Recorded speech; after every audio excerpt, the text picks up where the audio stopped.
భవిష్యత్ పోరు ఎప్పుడు అనే చర్చ గ్రామాల్లో జోరుగా సాగుతోంది. వారం 10 రోజుల్లో మండల జిల్లా పరిషత్ ఎన్నికలకు షెడ్యూల్ వస్తుందని లోకల్ లీడర్లు ఆశగా చూస్తున్నారు.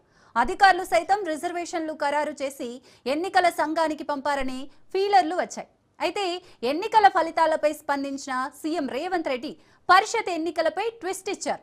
బీసీ రిజర్వేషన్ల అంశాన్ని ముడిపెడుతూ పరిషత్ ఎన్నికలపై అసెంబ్లీలో చర్చిస్తామనే మాట మాట్లాడారు. దీన్ని బట్టి చూస్తే ఇప్పట్లో అసెంబ్లీ ఏర్పాటు సాధ్యమా అనే డైలమా వస్తోంది. పంచాయతీ ఎన్నికల్లో కాంగ్రెస్ జోరు కనిపించిందని చెప్పిన సీఎం రేవంత్ రెడ్డి పరిషత్ ఎన్నికలపై త్వరలో నిర్ణయం తీసుకుంటారనే అభిప్రాయాలు వ్యక్తం కాగా, ఆయన మాత్రం అసెంబ్లీలో చర్చించి నిర్ణయం తీసుకుంటామని ఎందుకు మాట్లాడినట్లు అనే డౌట్స్ వస్తున్నాయి. పార్టీ సింబల్ పై పోరులో ఎవరికి ఎన్ని సీట్లు అనేది ఖచ్చితంగా తెలుస్తోంది. సర్పంచ్ల మాదిరిగా ఫలానా ఊరు మాదే అని ఖాతాలో వేసుకునే అవకాశం ఉండదు. అధికార పార్టీ అయినా ప్రతిపక్షాలైనా సింబల్ పై గెలిచిన సీట్లే వారి సీట్లుగా చెప్పుకునే అవకాశం ఉంది.